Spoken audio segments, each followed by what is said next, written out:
ব্রাহ্মণপাড়ায় শিশু মাতৃ হাসপাতালে আধুনিক চিকিৎসার সাফল্য। পেট না কেটে পিত্তথলির পাথর অপসারণ।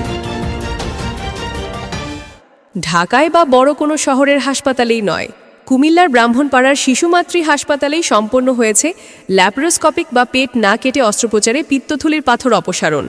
উপজেলা শিশু মাতৃ হাসপাতালের ল্যাপারোস্কোপিক সার্জন ও urologist doctor Mohammad Shah Kamal, anaesthesiologist doctor Sirajul Islam ও তাদের সহকারী টিম শুক্রবার 31 অক্টোবর বিকেলে এই অস্ত্রোপচার সফলভাবে সম্পন্ন করেন। উপজেলা পর্যায়ে এ ধরনের উন্নত সার্জারি প্রথমবার সম্পন্ন হওয়ায় ব্রাহ্মণপাড়ায় ব্যাপক আলোচনার সৃষ্টি হয়েছে। স্থানীয় বিভিন্ন শ্রেণী পেশার মানুষ প্রশংসা করছেন হাসপাতালের এই সাফল্যের। জানা গেছে, উপজেলার চান্দোলা গ্রামের গৃহবধূ বৃষ্টি আক্তার তীব্র পেট ব্যথা নিয়ে হাসপাতালে ভর্তি হন। পরীক্ষা নিরীক্ষার পর তার পিত্তথলিতে পাথর শনাক্ত হয়। চিকিৎসকদের পরামর্শে পেট না কেটে ল্যাপারোস্কোপিক পদ্ধতিতে পাথর অপসারণ করা হয়। বর্তমানে তিনি সম্পূর্ণ সুস্থ আছেন।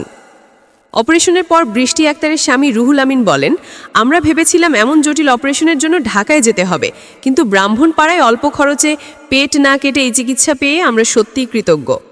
ডক্টর শাহ কামাল বলেন, পিত্তথলিতে পাথর অনেক সময় নীরব ঘাতক হিসেবে কাজ করে। অনেক রোগী গ্যাস্ট্রিকের ব্যথা ভেবে বিষয়টি অবহেলা করেন। তীব্র ব্যথা, হজমের সমস্যা বা বমি দেখা দিলে দ্রুত চিকিৎসকের পরামর্শ নেওয়া উচিত।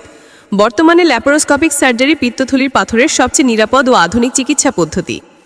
উপজেলা পর্যায়ে প্রথমবারের মতো ল্যাপারোস্কোপিক সার্জারি সফলভাবে সম্পন্ন করায় ডক্টর শাহ কামাল ও তার টিমকে অভিনন্দন জানিয়েছেন ব্রাহ্মণপাড়া শিশু মাতৃ হাসপাতাল কর্তৃপক্ষ।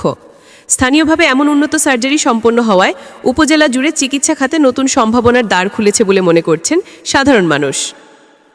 আনোয়ারুল ইসলামের তথ্যচিত্রে নিউজ ডেস্ক, আমাদের বুড়িচং, ব্রাহ্মণপাড়া।